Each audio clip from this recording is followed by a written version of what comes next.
Labelle, il existe plusieurs livres sur les conflits au travail. Votre livre a obtenu une mention pour le meilleur livre sur la gestion des ressources humaines en 2006. En quoi est-il différent? En fait, le livre « Comment désamorcer les conflits au travail » est basé sur une histoire vécue d'un conflit à bord d'un équipage de voiliers que j'ai fait et il décrit les 5 stades d'évolution d'un conflit qui s'est vécu à bord du Lily, puis c'est la même chose au niveau du travail. Donc, il est original dans ce sens-là, qu'il décrit une histoire concrète.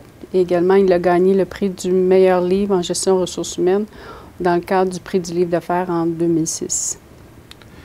Qu'ont en commun l'équipage d'un voilier et une équipe de travail? Beaucoup de choses en commun. D'abord, ils doivent avoir des buts communs, hein, des objectifs communs.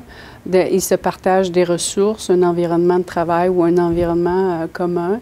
Il doit avoir aussi une trajectoire commune, c'est-à-dire c'est quoi les résultats à livrer dans un contexte donné.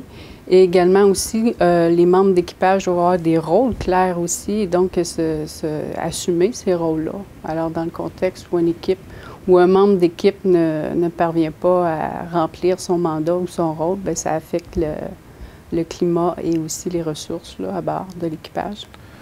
Doit-on être un psychologue organisationnel pour réussir à désamorcer les conflits? En fait, qu'est-ce que les professionnels en RH retireront de votre livre?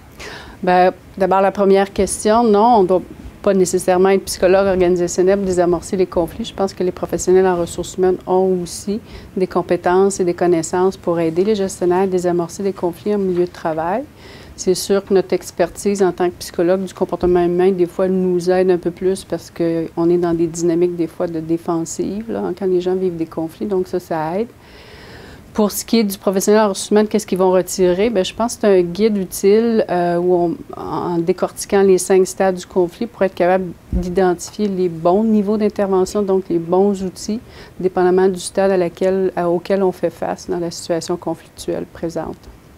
Est-ce que l'ouvrage se consulte comme un livre, un ouvrage de référence ou y a-t-il des exercices? Oui, il y a des exercices. En fait, tout le livre est construit sur les 5 stades. Pour chacun des stades, je parle de l'histoire du Lily, qui est une analogie puissante pour illustrer qu'est-ce qui se passe à cette étape-là.